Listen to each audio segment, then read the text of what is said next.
अस्सलाम वालेकुम सामीन, आप सुन रहे हैं campus radio voice over ST 98.2। मैं हूं आपका मेज़बान RJ ज़िमी राजपूत। प्रोग्राम का नाम है टेक टॉक विद ज़िमी। आपका और हमारा साथ रहता है हर बुध के रोज़ शाम 6 से 7 बजे तक। और हर प्रोग्राम में जैसा कि हमारे नए मेहमान होते हैं, पिछले प्रोग्राम में असवर भाई हमारे मेहमान थे, बहुत मज़े किए, उन्होंने चीज़ें बताई ब्लॉगिंग के बारे में, सोशल मीडिया के बारे में। तो आज के जो हमारे मेहमान हैं वो हैं सर फैसल अब्बास साहब। फैसल अब्बास साहब के साथ तो हम काफ़ी सारे प्रोग्राम पहले भी कर चुके हैं और मेरी कोशिश होती है कि आजकल जैसा कि हर शख्स फेसबुक, व्हाट्सअप, इंस्टाग्राम यानी कि जिसको हम मेटा का नाम देते हैं, उस पर अपना कारोबार बढ़ाना चाहता है, उस पर एड्स लगाता है और वो चाहता है कि मैं बहुत ज़्यादा फेमस हूँ, मैं कहीं पे भी जाऊँ तो लोग मुझे पहचाने कि हाँ ये इस बंदे की फ़लाँ आईडी थी, फ़लाँ पेज था। तो सर फैसल से मैं बीच में रिक्वेस्ट भी करता रहता हूँ कि आप हमें एक हफ़्ता 2 हफ़्ता छोड़ के टाइम दें ताकि हम एक सीरीज़ वाइज ले के फेसबुक और मेटा को चलें। वो इसलिए कि अभी तो ये सारी चीज़ें फ्री हैं और पिछले प्रोग्राम में सर ने ही हमें बताया था कि इससे पहले कि ये सारी चीज़ों के ऊपर भी पैसे लग जाएं, इसका भरपूर फ़ायदा उठाएं। तो आज के प्रोग्राम में हम अपने मेहमान का फ़ायदा उठाते हैं। सर सबसे पहले तो वेलकम टू प्रोग्राम, और आपका तारुफ तो ऑलरेडी है लेकिन फिर भी एक बार करवा दें। सही है, चलें। फ़र्स्ट ऑफ़ ऑल अस्सलाम वालेकुम तमाम सुनने वालों को और देखने वालों को। फैसल अब्बास नेम है मेरा, और ऑलरेडी आपके प्रोग्राम में मैं आता रहता हूं, तो सामीन को ऑलरेडी जो है वो पता होगा। एक छोटा सा जो तारुफ, बेसिकली एड एजेंसी है मेरी अपनी, फेसबुक एड्स का मोस्टली जो है वो हम लोग काम कर रहे हैं। इसके अलावा मैं फेसबुक सर्टिफाइड प्रोफेशनल हूँ, गूगल सर्टिफाइड और लिंक्डइन मार्केटिंग इनसाइडर हूँ, और प्लस ई रोज़गार में जो है वो as a digital media marketing trainer काम कर रहा हूँ। तो सामीन नाजरीन, जो लोग हमें परफेक्ट फ्रीक्वेंसी पर सुनना चाहते हैं वो अपने रेडियो को ट्यून अप करेंगे 98.2 पर, और जो लोग हमें सुनने के साथ देखना भी चाहते हैं वो फेसबुक पर सर्च करेंगे कैंपस रेडियो FM 98.2, और आपको हमारी आवाज़ के साथ तस्वीर भी दिखाई देगी। और कोई भी सवाल हो आज के प्रोग्राम के बारे में तो आप कमेंट्स में पूछ भी सकते हैं। और हमारा जो पेज है कैंपस रेडियो का, उसको आप फॉलो भी कर लीजिएगा ताकि दूसरे प्रोग्राम्स भी, बड़े मज़े के प्रोग्राम्स होते हैं, वो भी आप तक पहुंच सकें। सर जी, मेटा एड्स से शुरुआत करते हैं आज के प्रोग्राम की। हम लोग कोई भी लफ्ज़ बोलते हैं किसी मशहूर शख्सियत का, किसी ब्रांड का या किसी जगह का, फ़र्ज़ करें कि सारे दोस्त बैठे आपस में बातें कर रहे हैं कि चलो नारायण का गान घूम के आते हैं, तो साथ ही हमें ट्रैवल एजेंसी वालों के ऐड दिखाई देना शुरू कर देते हैं। और बहुत सारे लोग सर इससे तंग भी होते हैं, बहुत तंग होते हैं कि किसी चीज़ का नाम। अब कल रात की सर बात है, हम जिस जगह पे आप और मैं बैठे हुए थे, जिस लोकेशन पे रात का हमने खाना खाया, और थोड़ी देर बाद उसी के मुझे ऐड आने शुरू हो गए, हालांकि हमने कोई ऐसा ना स्टेटस दिया फेसबुक पे। सर ये क्या चीज़ है, ये जो हमें मशहूरियाँ नज़र आ रही होती हैं, इसके बारे में थोड़ा सा बताएं। अच्छा, सबसे पहले एक बेसिकली हमारी आवाम ने ना इसको हवा जो है वो बनाया हुआ है, या पता नहीं ये क्या चीज़ है, किस वजह से ये इस तरह की चीज़ें अपीयर होना शुरू हो सकती हैं। तो अगर आप लोग बेसिकली जो है वो देखना चाहें कि मुझे ये स्पेसिफिक ऐड क्यों नज़र आ रहा है, तो उसी ऐड के राइट साइड पे 3 डॉट्स होते हैं, उस पर क्लिक करें और उस पर ऑप्शन पे चले जाएं, why I am seeing this ad. उस बटन के ऊपर जैसे आप लोग क्लिक करेंगे तो वो जो टारगेटिंग क्राइटेरिया पीछे बैक पे जो है वो हमारे जैसे एडवर्टाइज़र ने सेट किया होता है, वो आपको अपीयर होना शुरू हो जाएगा। तो उसमें बहुत सारी मल्टीपल चीज़ें जो है वो हो सकती हैं, लाइक लोकेशन बेस्ड जो है वो टारगेटिंग जो है वो हो सकती है, जिन लोगों ने भी वहाँ पे जो है वो विज़िट किया होगा या उस एरिया के अंदर स्पेसिफिकली जो है वो चीज़ें आई होंगी। इससे पहले एक छोटा सा आपने क्वेश्चन किया कि अक्सर दोस्त जो है वो क्या कर रहे होते हैं, कोई डिस्कशन जो है वो कर रहे हैं सैर के लिए जो है वो जाना, जो कि 99% फेल होती हैं। तो लेकिन उसमें क्या होता है, जस्ट एग्जांपल, अगर 4-5 आप लोग जो है वो बैठे हुए हैं तो किसी ना किसी ने वो स्क्रॉलिंग ज़रूर की होती है, कोई रिलेटेड ऐड देखे होते हैं, कोई पेजेस जो है वो चेक किए जो है वो होते हैं। तो जब आप लोग कंबाइन जो है वो बैठते हैं तो आपकी डिवाइसेस भी आपस में एक दूसरे के साथ जो है वो लिंक हो रही होती हैं। लाइक अभी राइट नाउ आपका मोबाइल यहाँ पे पड़ा हुआ है और मेरा मोबाइल पड़ा हुआ है, दोनों वाईफाई के साथ कनेक्ट हैं, तो हमारी आपस के बहुत सारी चीज़ें जो है वो थ्रू बैक एंड चैनल, जो भी फेसबुक का टारगेटिंग क्राइटेरिया, वो चेंज होना शुरू हो जाता है। और उससे बेसिकली क्या होता है, जस्ट एग्जांपल, अभी आप आने से पहले शायद 1-2 कोई होटल या कोई चीज़ सर्च करके आए होंगे, थोड़ी देर बाद हमारी डिस्कशन हो जाएगी, तो डिस्कशन होती है या नहीं, तो बेसिकली ये क्या होता है, मेरे माइंड में आना शुरू हो जाएगा, अच्छा मेरी अभी जो है वो डिस्कशन आपके साथ चल रही थी तो मुझे यही एड्स जो है वो अपीयर होना शुरू हो गए। तो मोस्ट ऑफ द टाइम जो है वो ये एक चीज़ जो है वो हो रही होती है। और एडवर्टाइजिंग की दुनिया के अंदर इसको बोलते हैं फ्रीक्वेंसी इल्यूजन। फ्रीक्वेंसी इल्यूजन क्या है? अभी अगर मैं आपके साथ जो है वो ब्लू कार की जो है वो बात करूं, यार ब्लू कार जो है वो सरगोदा में फिर रही है, तो नेक्स्ट जैसे ही आप रोड पे जाओगे आपको लगेगा हर जगह के ऊपर जो है वो ब्लू गाड़ी कार ही जो है वो फिर रही है। तो वो फ्रीक्वेंसी इल्यूजन है कि एक चीज़ हमारी पहले सबकॉन्शियस के अंदर थी, जैसे कोई डिस्कशंस वगैरह होती है तो हमें वो चीज़ हर जगह पे नज़र आना शुरू हो जाती है। इसी बेस के ऊपर जो है वो सारी एडवर्टाइजिंग इंडस्ट्री जो है वो खड़ी है। सर लेकिन ये एक बहुत बड़ा मसला भी तो है ना कि अगर इंसान आपस में कोई बात कर रहा है और फिर अगले ही लम्हे उसको वो इश्तिहार नज़र आने लग गए हैं, और ये तो फिर प्राइवेसी नहीं रही। नहीं, एक तो मैं बेसिकली जो है वो समझता हूँ ये मसला तो जो है वो नहीं है। एक चीज़ जो है वो याद रखें, जहाँ पे भी हमेशा बायर्स होते हैं वहाँ पे सेलर आते हैं। जहाँ पे सेलर होते हैं बायर बहुत कम जाते हैं, लेकिन जहाँ पे बायर होते हैं वहाँ पे सेलर ऑटोमेटिकली जो है वो आना शुरू हो जाते हैं। तो अगेन एडवर्टाइजिंग में जो है वो क्या होता है, जहाँ पे बेसिकली ऑडियंस होगी वहाँ पे सेलर एडवर्टाइज़र पहुँचेगा ही पहुँचेगा अपनी प्रोडक्ट को प्रमोट करने के लिए। तो एक तो यही चीज़ है कि जस्ट एग्जांपल अभी जिस तरह iOS 14 ने अपडेट किया था कि आप लोग जो है वो ऐड से जान छुड़ाने के लिए वो ट्रैकिंग को जो है वो ऑफ़ करना चाहते हैं, या इस तरह की और मुख्तलिफ़ चीज़ें। लाइक अभी रिसेंटली iOS 17 अपडेट आई है जिसमें लिंक ट्रैकिंग ख़त्म हो गई है। तो ट्रैकिंग के हवाले से भी डिफरेंट चीज़ें जो है वो चल रही हैं जो इसको कम से कम जो है वो यूजेज आपका जो है वो रखेगी। लेकिन अगेन अगर आपने उनकी ऐप यूज़ करनी है, फेसबुक ऐप आपको फ्री में जो है वो यूज़ करने के लिए दी जा रही है ना, तो बैक एंड पे जो है वो बेसिकली जो इतने एक्सपेंसेस जो है वो उन्होंने निकालने हैं तो वो कहाँ से निकालने हैं? पूरी दुनिया में अगर जो है वो फेसबुक जो है वो यूज़ हो रही है तो पीछे जस्ट इमेजिन कि कितनी बड़ी कंपनी है, कितने एम्प्लॉइज़ हैं, ऑपरेशनल कास्ट हैं और बहुत सारी कास्ट हैं। तो उनका बेसिकली बैक एंड पे मॉडल है, एडवर्टाइजिंग के थ्रू ये पैसे सारे जो है वो निकाल रहे होते हैं।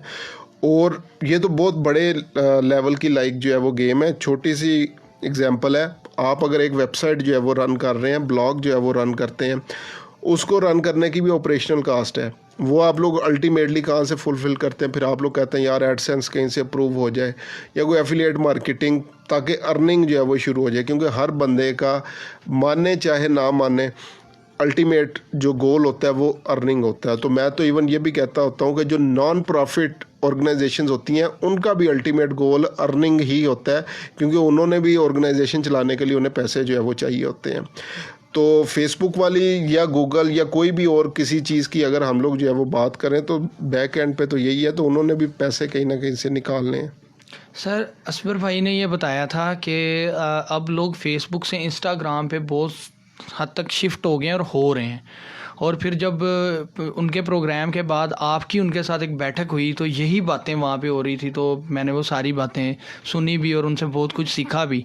तो वो बता रहे थे कि पूरी दुनिया में अब हम कहीं भी जाते हैं ना तो लोग कहते हैं आपका इंस्टाग्राम क्या है, ना वो कहते हैं कि आपका व्हाट्सअप नंबर क्या है, आपकी फेसबुक आईडी, वो कहते हैं इंस्टाग्राम क्या है। सर इसकी क्या वजह है कि इंस्टाग्राम तो एक छोटा प्लेटफॉर्म था, फेसबुक तो इतना बड़ा प्लेटफॉर्म था, तो फिर इंस्टाग्राम आगे निकल गया है तो वो एक ही ऑनर के, तो इसके पीछे क्या हिकमत है?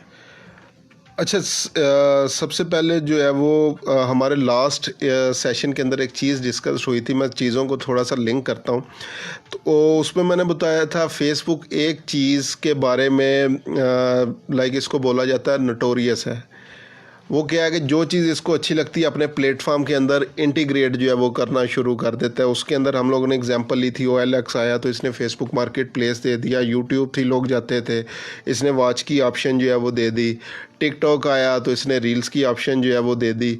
ठीक है, इस तरह से और बहुत सारी जो है वो चीज़ें हमारे पास आना शुरू हो गई। तो इसी तरह मुख्तलिफ फ़ोटो शेयरिंग जो प्लेटफॉर्म थे उसके मुकाबले के लिए इसने इंस्टाग्राम को लॉन्च किया। अभी रिसेंटली अगर आप लोग देखें ट्विटर के मुकाबले के अंदर जो है वो थ्रेड्स को जो है वो लेके आया।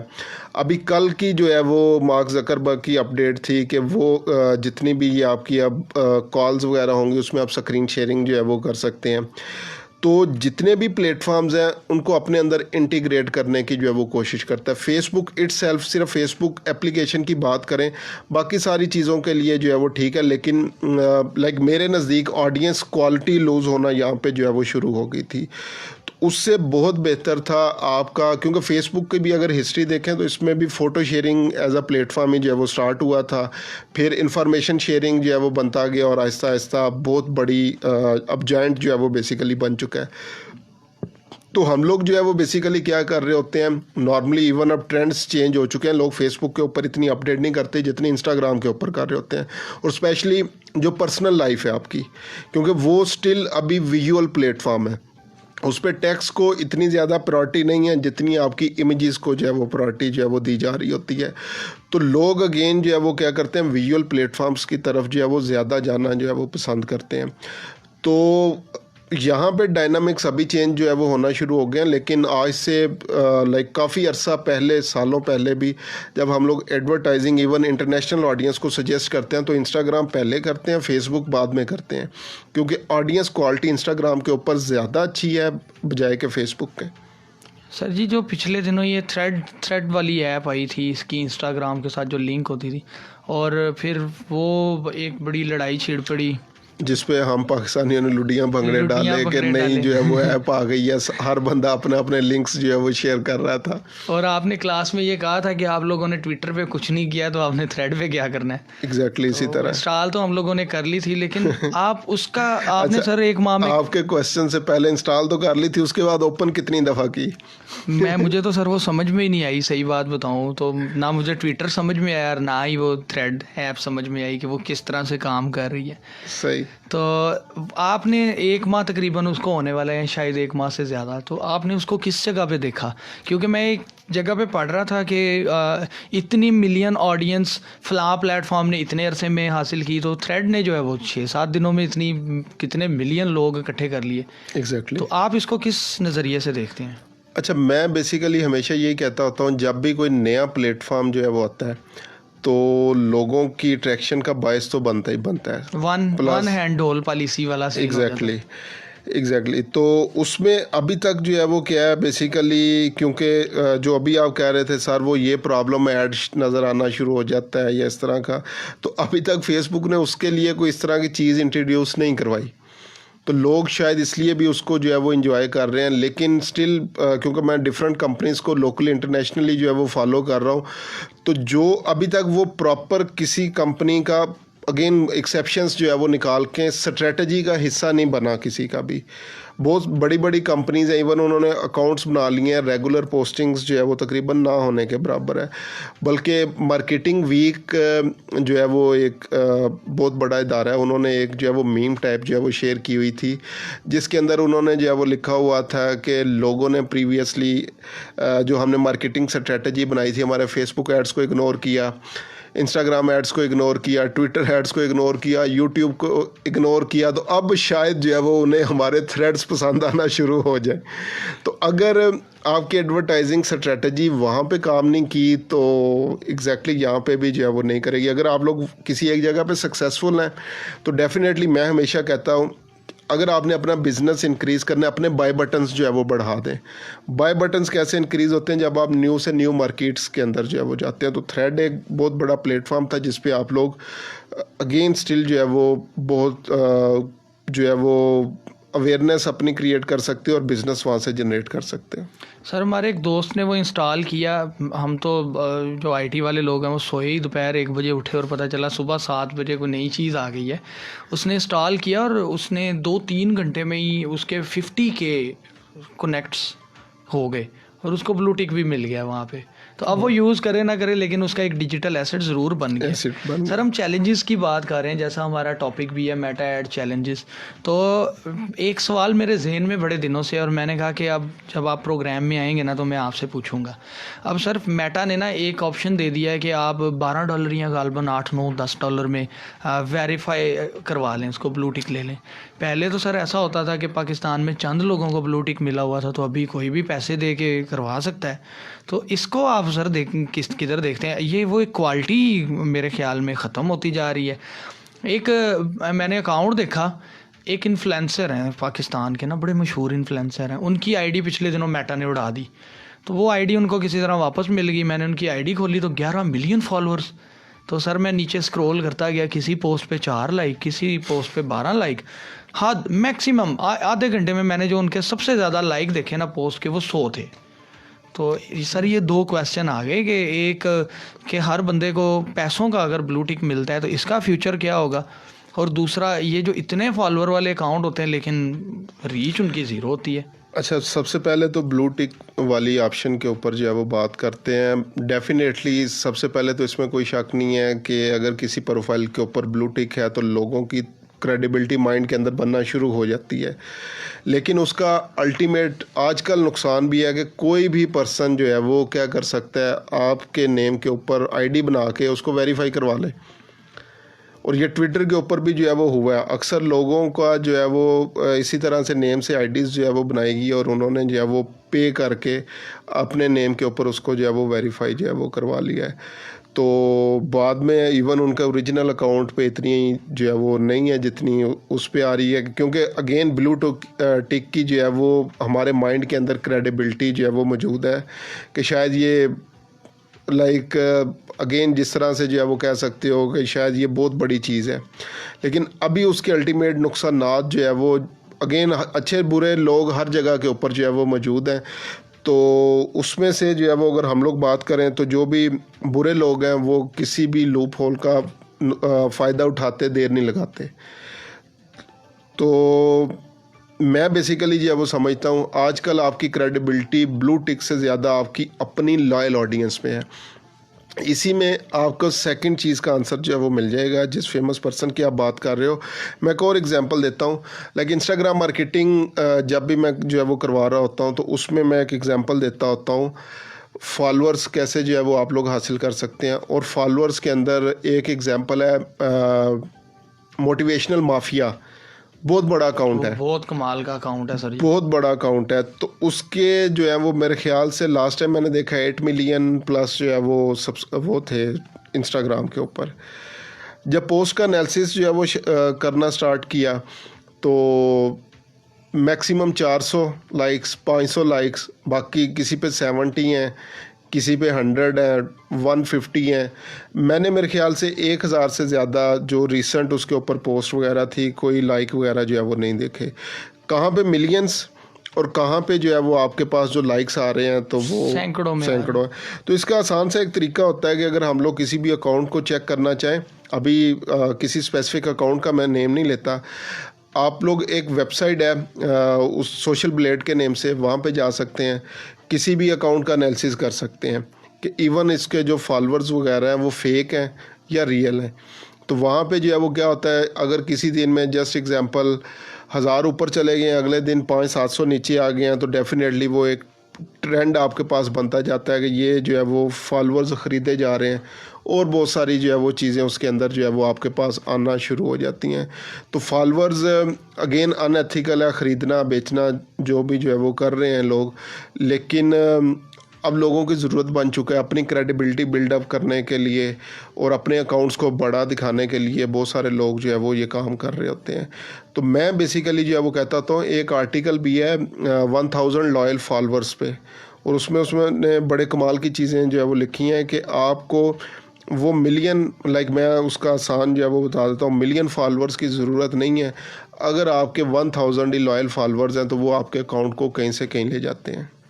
सर जी, अब अक्सर औकात ऐसा होता है कि फ़ेसबुक आईडी के ऊपर इंसान इतनी मेहनत करता है, अच्छे अच्छे कंटेंट लिख के लगाता है, और फिर ऐसा होता है कि किसी भी ऐसी चीज़ के ऊपर स्ट्राइक आ जाती है जो उसके वहमो गुमान में नहीं है, या जाने अनजाने में उसने अपलोड कर दी कोई म्यूज़िक। मेरे साथ भी पिछले दिनों यही हुआ है कि मेरे अकाउंट के ऊपर एक बहुत पुरानी एक स्ट्राइक आई हुई थी, रील थी, उसके पीछे एक सॉन्ग था। अब मैंने उस पर ध्यान ही नहीं दिया और उसका नतीजा ये निकला कि कुछ दिन के लिए फ़ेसबुक ने जो रीच है ना उसको डाउन कर दिया। इससे कैसे बचा जाए? अच्छा, इसमें बेसिकली मैं जो है वो ये समझता हूँ कि किसी भी प्लेटफॉर्म के ऊपर हम लोग जाते हैं, हम लोग कभी भी उसकी ना टर्म्स एंड कंडीशंस को नहीं पढ़ते। कि अगर मैं एग्जांपल देता हूँ, बहुत सारे स्टूडेंट्स हैं फाइवर अकाउंट बनाते हैं, अब वो कैरियर है एक, अगर आपका चल पड़े तो कैरियर है। लेकिन अगर हम लोग नॉर्मली इधर किसी भी जॉब के ऊपर जाएं जो 15-20 हज़ार की होगी, वो एक लंबा सा मैनुअल होगा, कोई 100-150 पेजेस का, वो पढ़ लेंगे, जिसके ऊपर हमें जो है वो शायद लाखों आने हैं, उसको कभी स्टडी नहीं करेंगे कि इस प्लेटफॉर्म की टर्म्स एंड पॉलिसीज़ के हैं। तो ज़्यादा डिटेल में नहीं तो एटलीस्ट आपको टर्म्स एंड कंडीशंस जो है वो पता होनी चाहिए। इवन म्यूज़िक भी जो है वो अगर आप ऐड कर रहे हो, म्यूज़िक ऐड करने का भी तरीका है।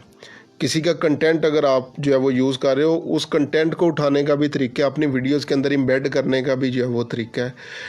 उन सारी पॉलिसीज़ को अगर आप जो है वो चेक करते हो और फिर उसके बाद वीडियोस वगैरह के ऊपर लगाते हो, तो फिर किसी किस्म के कोई इश्यूज़ जो है वो नहीं आते।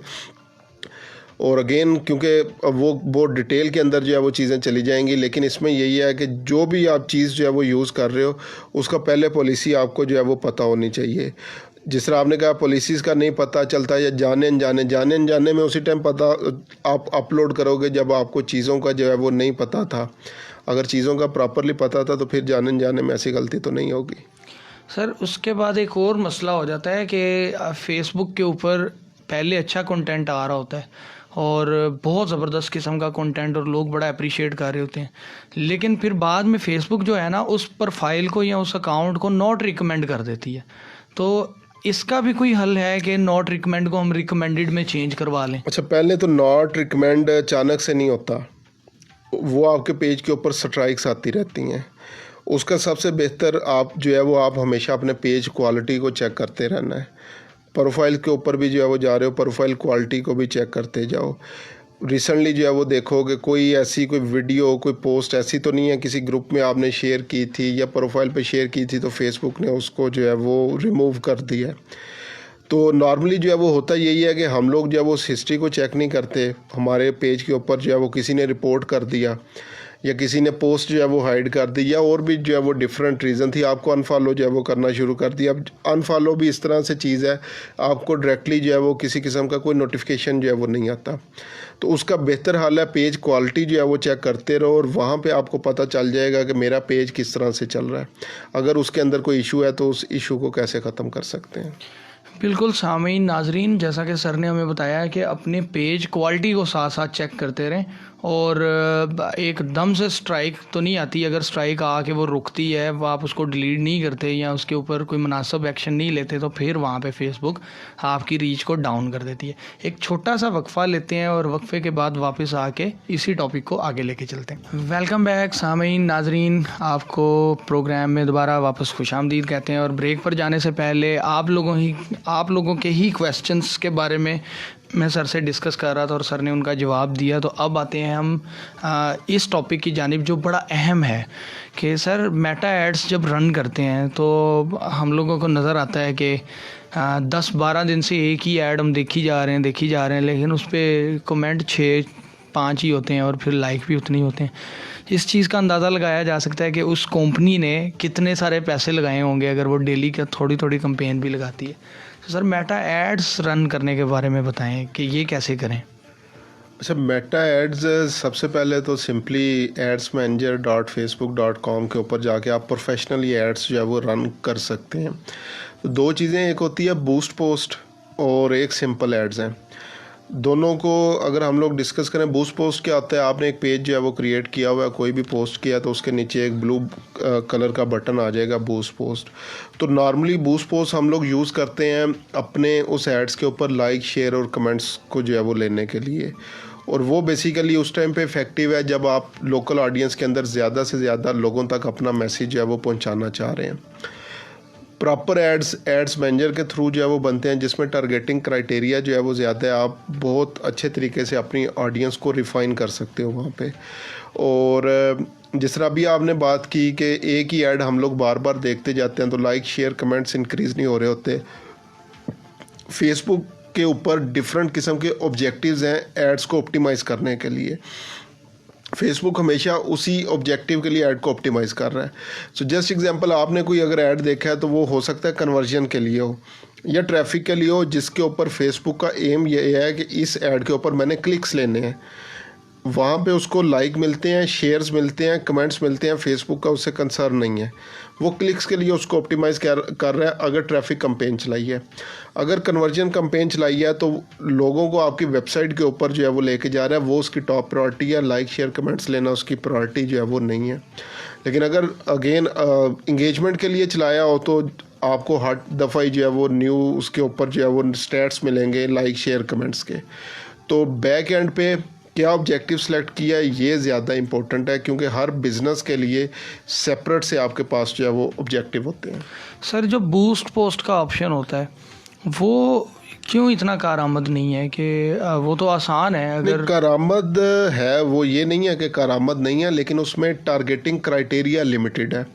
मैं बेसिकली जो है वो कहता हूँ कि ये non professional way of advertising है। बूस्ट पोस्ट लाइक एक सिंपल सा बिजनेसमैन है जिसको बहुत ज़्यादा टेक्निकलिटीज़ का जो है वो नहीं पता। उसको ये पता है कि मैंने जो है वो 1000 रुपये इस ऐड के ऊपर लगाना है, और फेसबुक रफ से स्टैट भी दे रहा होता है कि इतनी रीच आपको मिलेगी, इतने कमेंट्स मिल सकते हैं, इस तरह के स्टैट्स दे रहा होता है। तो वो सिंपली उस बटन के ऊपर प्रेस करेगा, पेमेंट मेथड वगैरह ऐड कर देते हैं, और बगैर किसी टेक्निकलिटीज़ के अंदर जो है वो जाते हुए अपने ऐड को जो है वो वहाँ पर लगा सकता है। लेकिन जो एड्स मैनेजर के थ्रू होता है, क्योंकि उसमें एडवांस ऑप्शंस है टारगेटिंग की भी, तो वो फिर थोड़ी सी टेक्निकलिटीज़ भी उसके अंदर आ जाती हैं। लेकिन एड्स के प्रॉपर स्टैट्स और ईच एंड एवरीथिंग अगर देखनी हो परफॉर्मेंस वगैरह, तो एड्स मैनेजर के थ्रू एड्स बेस्ट रहते हैं। सर अक्सर औक़ात ऐसा होता है कि जो पोस्टर होता है ना, तस्वीर जो जिसके ऊपर ऐड लगाया जाता है, वो कोई इतनी अच्छी नहीं होती, उसकी क्वालिटी बड़ी रफ़ होती है या फिर उसकी रेजोल्यूशन पूरी नहीं होती। तो ये बड़ी अहम एक चीज़ है कि जो देखी जाने वाली चीज़ है उसको वो अच्छी भी हो तो इग्नोर कर दिया जाता है। और अक्सर औक़ात ऐसा होता है कि पोस्टर ही इतना प्यारा होता है, जो चीज़ नहीं भी लेनी उस पेज को भी हम लाइक कर देते हैं। सर इसके साथ कैसे निपटा जाए?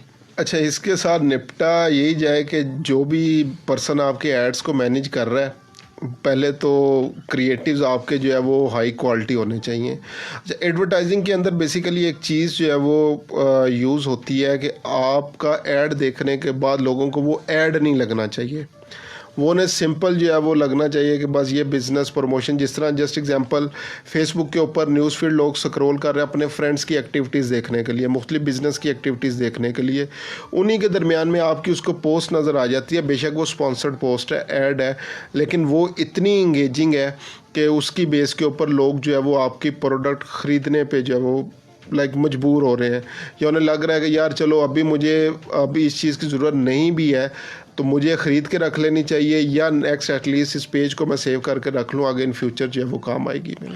सर अगर कोई फेसबुक के ऊपर कंपेन रन करना चाहता है प्रॉपर, उसको थोड़ा सा पॉइंट टू पॉइंट बता दें कि वो कितना बजट डेली का रखे, कौन सी ऑडियंस लेके आए, और उसके ग्राफिक्स के कलर्स किस तरह के होने चाहिए? अच्छा, थोड़ा सा स्टार्टिंग से डिस्कस करते हैं। सबसे पहले मोस्टली मुझसे क्वेश्चन होता है, सर 2 किस्म के क्वेश्चन होते हैं, बजट क्या रखा जाए और कितने दिन कैंपेन को जो है वो चलाया जाए। तो इन दोनों चीज़ों का कोई भी जर्नल आंसर नहीं है। अभी अगर आपके जस्ट एग्जांपल प्रोडक्ट प्राइस जो है वो लाखों के अंदर है, रियल एस्टेट के बिज़नेस की एग्जांपल ले लें, या अगर गाड़ी वगैरह जो है वो आप सेल कर रहे हैं तो उसकी एग्जांपल जो है वो लेते हैं। अब वहाँ पे अगर आप कहें कि मैं 500 बजट जो है वो लगा लूँ, 200 बजट लगा लूँ, 300 जो है वो लगा लूँ, और 3 दिन तक देखता हूँ कि मेरा कोई प्लाट सेल जो है वो होता है या नहीं होता, तो मेरे ख्याल से फिर आपको ख़ुद भी सोचना चाहिए।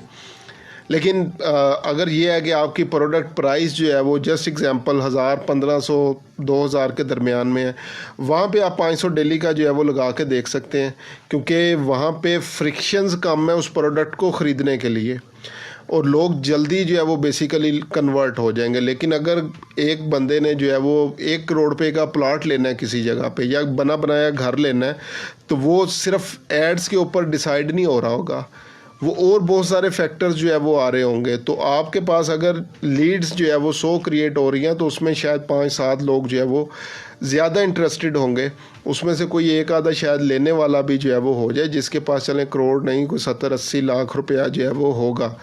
तो वो 500 के अंदर तो आपका वैसे ही जो इररेलेवेंट ऑडियंस है वो ही आना शुरू हो जाएगी। तो बजट हमेशा डिफ़ाइन होता है आपके बिज़नेस की बेस के ऊपर, और सेकंड चीज़ जो है वो डिफ़ाइन होती है कि आपकी प्रोडक्ट प्राइस क्या है या सर्विस प्राइस जो है वो क्या है। पहली चीज़। उसके बाद कितने दिन के लिए जो है वो रन करना चाहिए।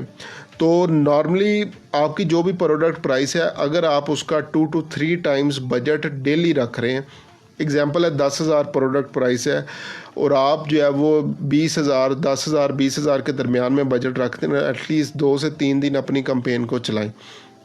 एल्गोरिथम को भी समझ आए कि आपकी टारगेट ऑडियंस जो है वो क्या है। उसके बाद जो है वो आप जो है वो एटलीस्ट कैलकुलेशंस निकाल सकते हो कि मेरा ऐड अच्छा परफॉर्म किया या बुरा परफॉर्म किया। लेकिन अगेन आपकी अगर प्रोडक्ट प्राइस 10,000 थी, आप 200 रुपया जो है वो लगा के और दूसरे दिन कहते हो लाइक ऑलमोस्ट 300-400 खर्च करने के बाद नहीं भी फेसबुक ऐड ने तो मुझे कोई रिजल्ट जो है वो नहीं दिया, तो कंगाल कर दिया, फ्रॉड लगा दिया है। मैंने काम वो जो अक्सर होता है, हाँ मैंने भी कंपेन चलाई थी, कोई रिज़ल्ट जो है वो नहीं आया, बैक एंड पे कोई नहीं बताता कि उसने किया क्या था। तो ये बेसिकली चीज़ें हैं जिसको आपने कंसीडर करना है। उसके बाद पहले तो ये चीज़ होगी, ऑब्जेक्टिव आपका जो है वो क्लियर होना चाहिए। अगर सेल्स के लिए लगा रहे हैं कंपेन, आपकी ई कॉमर्स जो है वो जस्ट एग्जांपल प्रोडक्ट है, वहाँ पे अगर अवेयरनेस के लिए लगा रहे हैं तो अवेयरनेस में फेसबुक ने सिर्फ और सिर्फ आपके ऐड को ऑप्टिमाइज़ करना है अवेयरनेस पॉइंट ऑफ व्यू से। लोगों को इस तरह के लोग नहीं निकालने जो प्रोडक्ट एक्चुअल में परचेज़ भी करें, क्योंकि हर किस्म की ऑडियंस का डाटा जो है वो फेसबुक के ऊपर मौजूद है और उसी ऑडियंस को जो है वो आपके ऐड को ऑप्टिमाइज़ करता है। उसके बाद नेक्स्ट आपका टारगेटिंग क्राइटेरिया, आपकी ऑडियंस रिसर्च बहुत अच्छी होनी चाहिए। आपको अपने ICPs जो है वो बनाने पड़ते हैं, आइडियल क्लाइंट प्रोफाइल। तो उस पे जो है वो बेसिकली आपने जो है वो क्या करना है, इन डेप्थ रिसर्च जो है वो करनी है। एग्जांपल लेता हूँ, आज ही जो है वो मैं एक सेशन के अंदर फेसबुक एड्स के ऊपर हम लोग एक कंपेन बना रहे थे ग्रोसरी के लिए, ग्रोसरी आइटम जिसमें बेकरी आइटम्स वगैरह एक हम लोगों ने निश सेलेक्ट की, उसके लिए कंपेन्स बना रहे। तो जो ऑडियंस रिसर्च बेसिकली उस सेशन के अंदर जितने लोग थे तो उन्होंने क्या किया है, 18 से 65 यही सिलेक्ट की हुई है। वेबसाइट वो लाहौर के लिए थी सिर्फ, उसमें पूरा पाकिस्तान जो है वो टारगेटिंग जो है वो सिलेक्ट किया हुआ है उन्होंने। या अगर लाहौर सेलेक्ट किया है तो उसके इर्द गिर्द 60 माइल्स का एरिया, 65 माइल्स का एरिया जो है वो उन्होंने टारगेट जो है वो किया हुआ है। और इसके अलावा डिफरेंट जो है वो गलतियाँ थी। तो मेरा जो उनके साथ सेशन में मैं बेसिकली उन्हें बोल रहा था कि यार सबसे पहले तो हम लोग पाकिस्तान के अंदर रहते हैं, पाकिस्तान के तकरीबन तमाम सिटीज़ के डेमोग्राफिक्स एक जैसे हैं। अगर आपने कोई बेकरी आइटम जो है वो लेना हो तो आप ऑनलाइन जो है वो ऑर्डर करेंगे या खुद चल के जो है वो जाएंगे और वो लेके आएंगे। तो हमने इसके अंदर जो है वो क्या करना था, सबसे पहले देखना कि यार वो डिलीवरी कहाँ पे कर सकते हैं। अब डिलीवरी वो पूरे पाकिस्तान में नहीं कर रहे, सिर्फ लाहौर में कर रहे हैं। और लाहौर के अंदर अगर सिर्फ लाहौर को हम लोग टारगेट करते हैं तो उसके अंदर भी कुछ एरियाज़ को हमें फोकस करना पड़ेगा जहाँ पे लोग बहुत ज़्यादा ऑनलाइन शॉपिंग के ऊपर बिलीव करते हैं। लाइक DHA को कर सकते हो, Gulberg, Defence Cantt, Barrier Town, इस तरह के लेक सिटी वगैरह जो है वो इन एरियाज़ को टारगेट करोगे जहाँ पे लोग एक्चुअल में अगर उन्होंने अगेन बेकरी का सामान भी लेना है तो ऑनलाइन ऑर्डर जो है वो कर रहे होंगे। लेकिन हमारे जैसा जो पर्सन है तो वो शायद लाइक 100-150 की जो है वो प्रोडक्ट लेने के लिए 200 का पेट्रोल लगा के चला जाता है।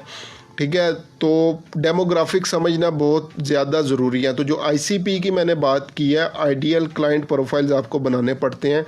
कौन से मेरी टारगेट ऑडियंस है, किन किन लोगों को मैं सर्व जो है वो कर सकता हूँ, और उसके बाद इनके इंटरेस्ट क्या हैं, इंटरेस्ट पैटर्न्स जो है वो क्या हैं, किस तरह से जो है वो बेसिकली मैं बेस्ट आउटपुट ले सकता हूँ। उसके बाद प्लेसमेंट्स हैं। अब नॉर्मली लोग क्या करते हैं, फेसबुक के ऊपर हर जगह के ऊपर ऐड लगा दिया, राइट कॉलम के अंदर भी जो है वो लगा दिया, ऑडियंस नेटवर्क, मैसेंजर और बहुत सारी चीज़ें, और उसके बाद फिर इनसाइट्स पे नहीं जाते। अगर इनसाइट्स देखें, मैं बेसिकली रिकमेंड करता हूँ फीड्स जो होती हैं, इंस्टाग्राम फीड और फेसबुक फीड्स, इनके लिए ऐड चलाएं। स्टोरीज़, रील्स में काफ़ी ज़्यादा जो है वो लोगों की इंगेजमेंट्स होती हैं, यहाँ पे ऐड जो है वो चला सकते हैं। बाकी बिज़नेस टू बिज़नेस जो है वो डिपेंड करता है, उसके मुताबिक अपने इंसाइट्स निकाल लें, फिर कंपेन चलाएं। नेक्स्ट, ये तो बैक एंड चीज़ें थी सारी। फ्रंट एंड की अगर बात करें, इमेज की अभी हम लोग पहले बात कर रहे थे, इमेज या वीडियो आपकी बहुत पावरफुल होनी चाहिए, इंगेजिंग होनी चाहिए। सेल जो है वो नहीं करनी है आपने। ठीक है, आप लोगों ने बेसिकली अपनी प्रोडक्ट के, सर्विस के जो है वो फीचर्स नहीं बताने, बेनिफिट बताने। अभी 1-2 पेंट कंपनीज़ हैं, उनके कराची के अंदर ऐड देखे मैंने, लाहौर में एड्स जो है वो देखें तो वो बेसिकली ऐड देखते हुए जो है वो लगता ही नहीं है हम लोग ऐड देख रहे हैं। लाइक किसी टाइम में अगर आप लोगों को याद हो यूफोन की कमर्शियल्स जो है वो होती थी, तो वो पूरी वीडियो के अंदर जो है वो अपनी प्रोडक्ट को प्रमोट नहीं कर रहे होते थे, फ़नी एलिमेंट्स उसके अंदर जो है वो ऐड होते थे, लेकिन अल्टीमेटली उस चीज़ को वो लिंक करते थे अपनी प्रोडक्ट के साथ। तो वो पेंट के एड्स जो है वो मैंने रिसेंटली जो है वो देखे हैं, तो बहुत अच्छी इफ़ेक्टिव एडवर्टाइजिंग जो है वो उन्होंने की हुई है। और उसमें भी ठीक है, प्रोडक्ट तो अपनी सेल कर रहे हैं, लेकिन वो फ़नी एलिमेंट उसके अंदर ऐड करके, और जो बेसिकली एक हर घर का मसला है वो उन्होंने उसको उसके अंदर पोर्ट्रे जो है वो किया हुआ है। तो इमेजेस जो आपने बनानी है वो अगेन सिर्फ सेल्स के ऊपर माइंड रखते हुए नहीं बनानी है आपने, लोगों को इंगेज करने के लिए और बेनिफिट्स बताने हैं, फीचर्स नहीं। फीचर्स को बेनिफिट्स के अंदर चेंज करें। ऐड कॉपी आपकी शॉर्ट्स ही जो है वो रखें, लेकिन बड़ी अच्छी होनी चाहिए। उसके लिए आजकल चैट जीपीटी AI टूल्स वगैरह यूज़ कर सकते हो। और हेडलाइन, क्योंकि हेडलाइन तो पहले हमारी नज़र ही हेडलाइन के ऊपर जो है वो जाती है। तो बस अगर इन चीज़ों के ऊपर फोकस कर लें तो फिर आपको किसी किस्म के कोई इश्यूज़ नहीं आते, और with low amount of budget आप लोग मैक्सिमम रिजल्ट्स जो है वो ले सकते हैं। सर ये जो चीप ट्रैफिक जिसको हम बोलते हैं, ऐड के ज़रिए चीप ट्रैफिक ली जाती है पेज के ऊपर, या फिर कुछ लोग अपनी प्रोफाइल का कोई लिंक ऐड कर देते हैं ऐड के अंदर, और वो फिर प्रोफाइल पे चीप। आप इसको रिकमेंड करते हैं ऐड के ज़रिए चीप ऑडियंस को? अच्छा, अनएथिकल जितनी भी चीज़ें हैं तो कभी भी उसको रिकमेंड नहीं किया जाता किसी भी प्लेटफॉर्म के ऊपर। बहुत सारे लोग जो है वो यूज़ कर रहे होते हैं। लाइक एक स्ट्रेटजी, एज अ स्ट्रेटजी अगर इसको मैं डिस्कस करूं तो उसमें जो है वो क्या होता है, पाकिस्तान, इंडिया, बांग्लादेश, उसके अलावा अफ्रीका, ये कुछ ममालिक हैं जिस पे इंगेजमेंट्स बहुत चीप पड़ती हैं, सस्ती पड़ती हैं। तो मैंने इंटरनेशनल कुछ कोर्सेज़ किए, उसके अंदर जो है वो क्या बताया जाता है, अगर US के लिए आप लोगों ने कैंपेन चलानी है, कन्वर्जन कैंपेन चलानी है, तो हम लोग सोशल प्रूफ जो है वो ले सकते हैं। सोशल प्रूफ क्या होता है कि अगर एक मैं सिंपल पोस्ट देख रहा हूँ जिसके ऊपर कोई लाइक शेयर कमेंट नहीं है, तो ज़्यादातर चांसेस हैं कि मैं भी उसके साथ इंगेज नहीं होऊंगा। ठीक है, मैं अगर उस पर्सन को, हाँ अगर कोई जानने वाला हो तो शायद मैं लाइक शेयर जो है वो कर दूँ, अगर वैसे कोई पोस्ट देखूँ तो उसके साथ इंगेज नहीं होऊंगा। लेकिन अगर मैं कोई एक ऐसी पोस्ट देखूं जिसके ऊपर हज़ारों लाइक शेयर कमेंट्स हैं, तो मैं एटलीस्ट उसके ऊपर स्टे करूंगा, उसको जो है वो चेक करूंगा। तो वो लोग बेसिकली जो है वो क्या करते थे, हम लोग भी बहुत ज़्यादा इसको जो है वो यूज़ करते रहे। इंगेजमेंट्स यहाँ से इंगेजमेंट कैंपेन चलाते थे, इंगेजमेंट्स लेते थे, सोशल प्रूफ बिल्डअप जो है वो करते थे इन कंट्री से, उसके बाद US के लिए चला देते थे। तो इस तरह की चीज़ें तो जो है वो आप लोग कर सकते हो। और अगेन अगर अल्टीमेट आपकी ऑडियंस भी जो है वो यहाँ पे है, लेकिन अगर फॉर द सेक ऑफ कोई अनएथिकल चीज़ या उसके लिए कर रहे हो तो वो कभी भी रिकमेंडेड नहीं है।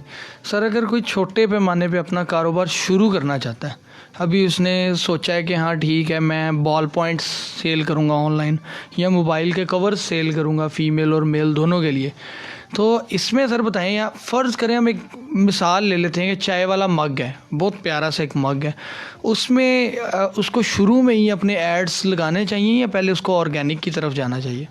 ऑर्गेनिक मार्केटिंग मैं हमेशा रिकमेंड करता हूँ, आपकी स्ट्रेटजी का प्रॉपर हिस्सा। ये ऐसी चीज़ नहीं है कि आप किसी एक चीज़ को या पेड ऐड को लेके चलो या इसको जो है वो लेके चलो, तो ये कभी भी जो है वो नहीं होता। दोनों चीज़ों को हम लोगों को साथ साथ लेके चलना पड़ता है। अब अक्सर बिजनेसेस, मैंने बहुत सारे बिजनेसेस के जो काम किया और उसमें जो फेल होते थे वो ये होते थे, लाइक उनको उनके जो सो कॉल्ड मेंटोर्स थे वो ये बता देते हैं, आप एक ड्रॉप शिपिंग में अक्सर ये बड़ा काम है कि आपने बस एक स्टोर बनाना है, एक प्रोडक्ट जो है वो उसके ऊपर लगा दो, एक एडवर्टाइज़र को जो है वो हायर करो, तो बस आपने सोते उठते बैठते जागते डॉलर्स ही गिनने हैं जो आपके अकाउंट के अंदर आ रहे हैं। तो जब एक्चुअल में लोग करना शुरू करते हैं तो उन्हें पता चलता है कि ये इतनी आसान चीज़ जो है वो नहीं है। तो हर चीज़ के ऊपर अगर जो है वो शॉर्टकट वेज के अंदर चलोगे तो कभी भी आपको जो है वो उसका फ़ायदा नहीं मिलेगा। लॉन्ग टर्म ऑडियंस जो है वो बिल्ड करो, उसका बहुत ज़्यादा बेनिफिट है। बिज़नेस स्टार्ट करना है और बिज़नेस के लिए अगर ऑर्गेनिक मार्केटिंग नहीं कर रहे तो मैं समझता हूँ बेसिकली आप बहुत सारी चीज़ें जो है वो मिस कर रहे हो। लाइक एक और छोटी सी एग्जांपल मैं देता हूँ, मोबाइल फ़ोन्स हैं, इनका बिज़नेस बहुत सारे लोग कर रहे हैं, किसी भी सिटी के अंदर चले जाओ पूरी मार्केट्स जो है वो बनी हुई हैं, लेकिन अगर जो इंस्टाग्राम के ऊपर जाओ तो एक दो ब्रांड्स हैं बड़ा अच्छा काम कर रहे हैं, ऑर्गेनिकली कर रहे हैं, कोई पेड ऐड नहीं मैंने उनका देखा, ऑर्गेनिकली ग्रो कर रहे हैं। और वो इतनी कमाल की वीडियोस और पोस्ट वगैरह करते हैं कि आप जाते जाते भी लाजमी स्टे करते हो। और उनकी ब्रांड बिल्डिंग ऐसी माइंड के अंदर जो है वो हो चुकी है। लाइक मैंने कभी उनसे अभी तक प्रोडक्ट जो है वो नहीं ली, लेकिन कोई अगर पूछता है तो मैं लाजमी रिकमेंड करता हूँ यार उनको जो है वो चेक करो, क्योंकि मेरे माइंड के अंदर उनका ब्रांड इमेज बन चुका है। तो मैं नेक्स्ट टाइम कोई भी पर्सन पूछता है तो मैं उनको रिकमेंड जो है वो कर रहा हूँ। हालांकि ना मैं उनका जो है वो बेसिकली एम्बेसडर हूँ, ना मैंने खुद उनसे जो है वो प्रोडक्ट ली, मैंने सिर्फ सोशल मीडिया पोस्ट ही उनकी जो है वो देखी हैं। तो अगर आप सिर्फ इस चीज़ के ऊपर हो गया अच्छा पेड ऐड ही होगा तो शायद वही क्रेडिबल है, तो ऐसा जो है वो नहीं होता। तो ऑर्गेनिकली भी बहुत अच्छा लोग जो है वो काम कर रहे हैं और अगेन बहुत ज़्यादा बिजनेस जो है वो जनरेट कर रहे हैं। सर आप मुख्तलिफ प्लेटफॉर्म्स के ऊपर अपने शहर को रिप्रेजेंट कर रहे होते हैं और फिर जब भी हम आपको दावत देते हैं VOV के प्लेटफॉर्म पे आप ज़रूर टाइम निकालते हैं।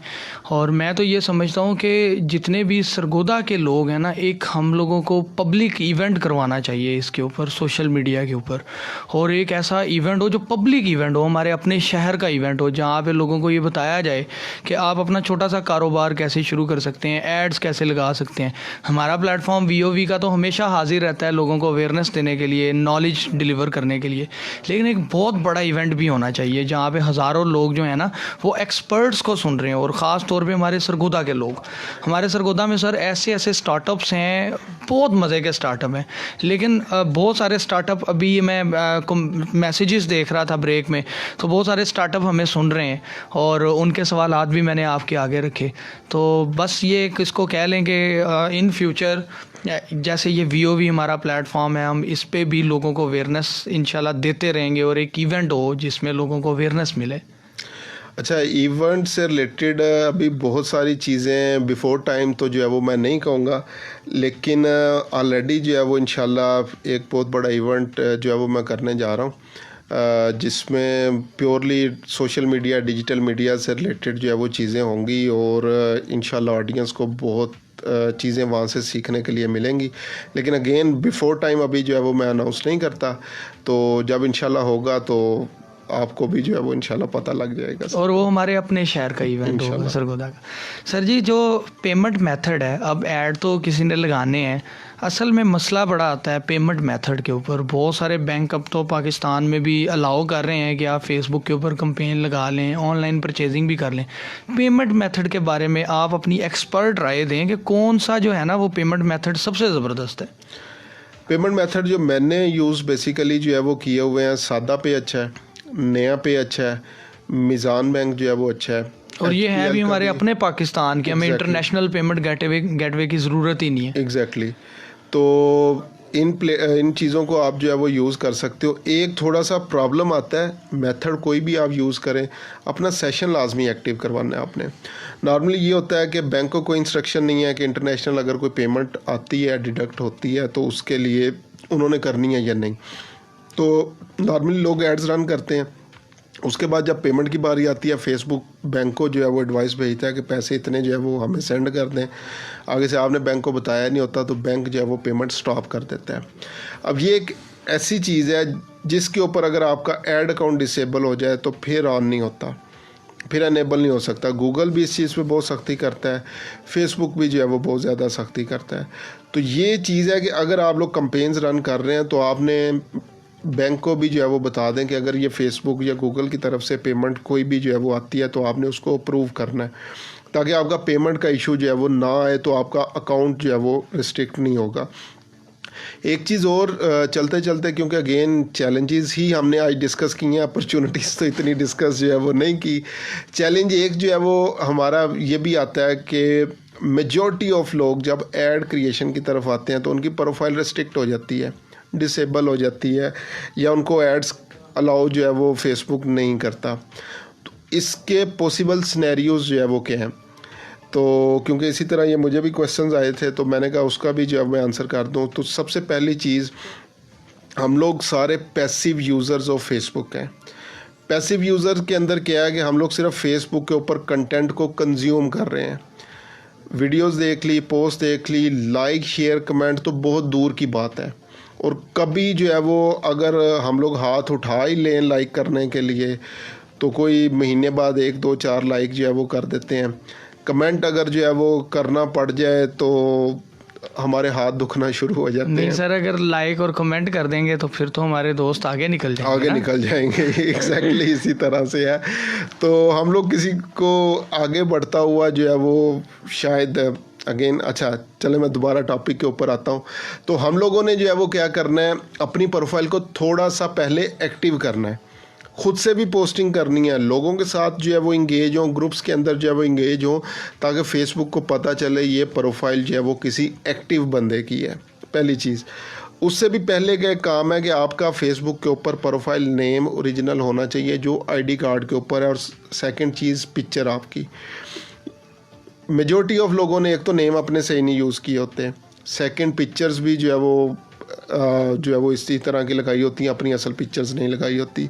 तो उसके बाद जब कैंपेन्स बनाने के लिए एड्स मैनेजर इवन बनाते हैं तो एड्स मैनेजर बनाते हुए ही आपकी प्रोफाइल रिस्ट्रिक्ट हो जाती है।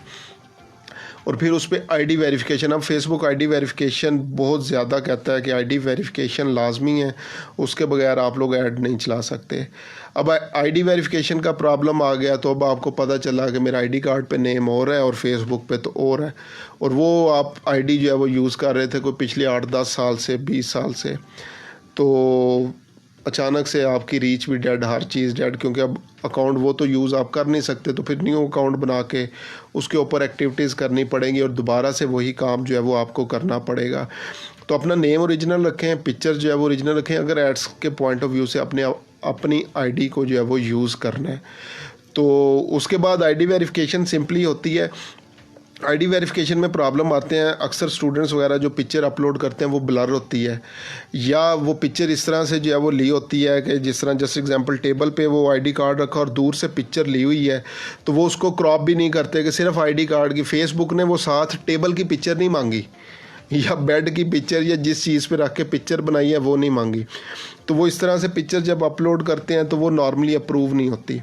तो आपने सिंपली जो है वो क्या करना है, अच्छी सी पिक्चर बना के जो ब्लर वगैरह ना हो, आपकी डिटेल्स क्लियर हो, वो अपलोड कर दें, आपकी आईडी जो है वो एनेबल हो जाती है। अदरवाइज़ फेसबुक सपोर्ट से रब्ता करें, उनके साथ डिस्कस करें, चैट के ऊपर जाके, ईमेल पे नहीं करनी, चैट पे जाएं, वहाँ पे जल्दी जो है वो आपका इशू रिजॉल्व हो जाता है। सर ये तो टॉपिक इतना बड़ा है कि ये समुंदर नुमा टॉपिक है, और इस पे तो अगर हम 6-7 घंटे का भी प्रोग्राम करें ना तो आप इतना नॉलेज 1 घंटे में दे देते हैं कि ये चलता जाता है आगे। लेकिन हमारे प्रोग्राम का जो वक्त है आज का वो ख़त्म हो गया।